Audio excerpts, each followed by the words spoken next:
Pada 1942, Jepang berhasil merebut Kalimantan dari Belanda tanpa perlawanan berarti. Masa penjajahan Jepang merupakan salah satu periode terkelam dalam sejarah Indonesia, sehingga memicu perlawanan dari rakyat.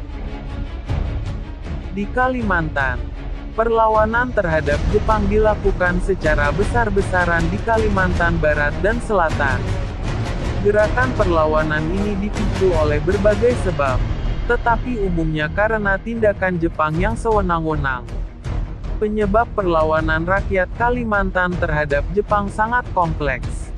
Pasukan Jepang pertama kali mendarat di Pontianak, Kalimantan Barat, pada tanggal 19 Desember tahun 1941.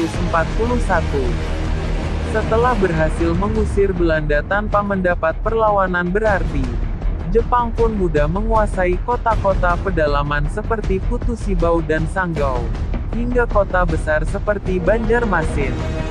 Kedatangan Jepang segera menyebabkan kondisi perekonomian menjadi macet hingga menimbulkan bencana kelaparan yang merajalela. Selain itu, pada awal pendudukan Jepang di Kalimantan Barat, ada dua buah perusahaan yang masuk, yaitu Nomura Pertambangan dan Sumitomo Perkayuan.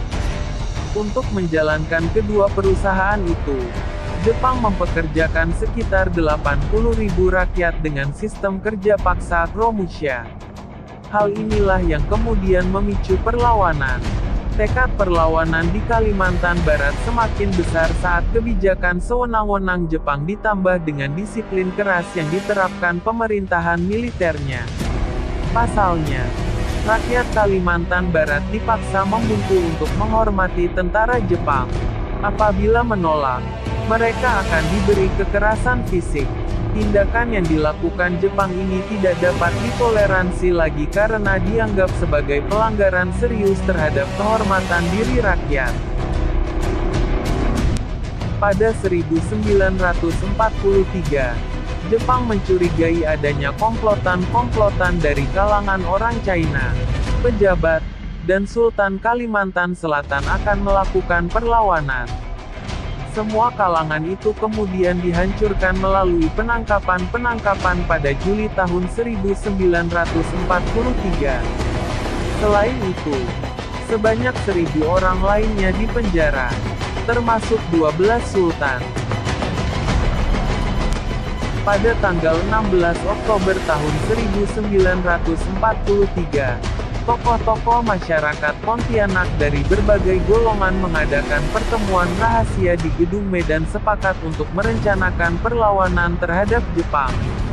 Namun, rencana tersebut tercium pihak Jepang.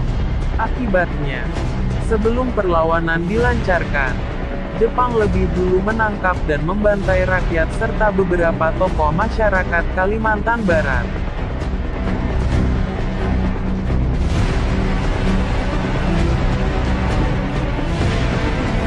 Tidak tahan dengan kekejaman Jepang.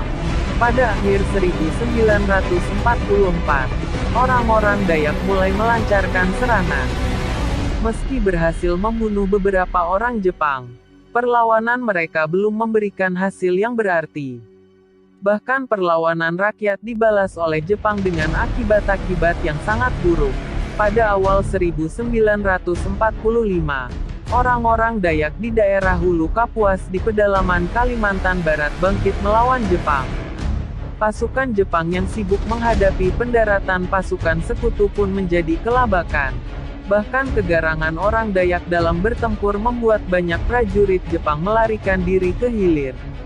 Hal itu membuat orang-orang Dayak semakin berani memasuki Pontianak dengan membawa senjata tajam, termasuk senapan, tombak, parang, dan sumpit. Salah satu tokoh perlawanan rakyat Kalimantan terhadap Jepang adalah Pangsuma, yang mulai melancarkan aksinya pada pertengahan Februari tahun 1945. Hingga tanggal 13 Mei tahun 1945, kondisi di Kalimantan Barat kian memburuk, terutama setelah kedatangan mandor perusahaan kayu Jepang, Osaki. Selain kejam, Osaki memaksa ingin menikahi gadis Dayak. Apabila niatnya itu ditolak, ia mengancam akan membunuh ayah gadis itu. Pada akhirnya, Pangsuma memenggal Osaki dan membakar satu perusahaan ekspedisi yang dikelola Komandan Kempei Taikaisu Nagatani di Meliau. Selain itu, pimpinan perusahaan kayu lainnya di Nichiran, Sutsugi, juga dipenggal. Peristiwa ini semakin membakar semangat orang-orang Dayak untuk melakukan perlawanan. Gerakan perlawanan pun berkembang luas ke segenap rumpun Dayak di hulu, pesisir, dan pedalaman Kapuas hingga Melawai, Barito, dan Mahakam. Sementara itu, Jepang yang semakin panik segera mengerahkan pasukannya dan terjadilah pertempuran hebat antara Laskar Pangsuma dan militer Jepang di Meliau.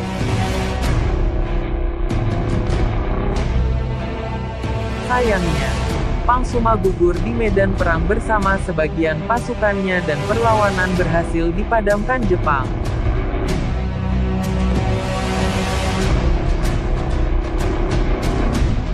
Kendati demikian, harapan rakyat Kalimantan untuk mengusir Jepang terkabul. Pasalnya, 3 bulan setelah kematian Pangsuma, kemerdekaan Indonesia diproklamasikan pada tanggal 17 Agustus tahun 1945.